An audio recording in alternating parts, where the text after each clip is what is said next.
இன்றைக்கு உங்களுக்கான தேவனுடைய பணித்துளிகள். லூக்கா 24வது அதிகாரம் 28, 29 முடிய வசனங்கள். அத்தருணத்தில் தாங்கள் போகிற கிராமத்துக்கு சமீபமானார்கள். அப்பொழுது அவர் அப்புறம் போகிறவளைப் போல காண்பித்தார்.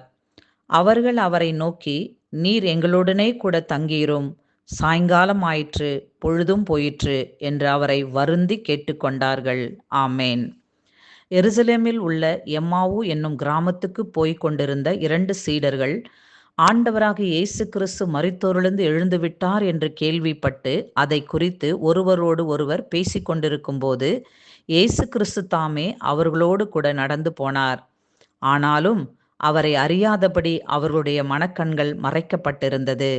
இயேசு கிறிஸ்து வேத வாக்கியங்களை குறித்து அவர்களோடு கூட பேசிக்கொண்டே போகையில் அவர்கள் அந்த ஊருக்கு சமயமாய் வந்தபோது ஆண்டவர் அப்புறம் போகிறவர் போல காண்பித்தார். அப்பொழுது அவர்கள் இயேசு கிறிஸ்துவை தங்களிடம் தங்கும்படி வருந்தி கேட்டுக்கொண்டார்கள். எனக்கு அருமையானவர்களே, தேவன் தம்முடைய மகத்துவங்களை பரிசுத்த வேதாகமத்தின் மூலம் எழுதி கொடுத்துள்ளார். இதை அறியாமலும் வாசிக்காமலும் உணராமலும் நம்முடைய மனக்கண்கள் மூடப்பட்டிருந்தால் நம்முடைய வாழ்வின் எல்லா சூழ்நிலைகளிலும் ஆண்டவர் அப்புறம் போகிறவர் போல காணப்படுவார்.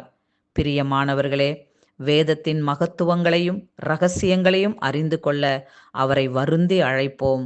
ஏனென்றால் கேட்கிற எவனும் பெற்றுக்கொள்வான், தேடுகிறவன் கண்டடைவான், தட்டுகிறவனுக்கு திறக்கப்படும். ஆமேன். God bless you all.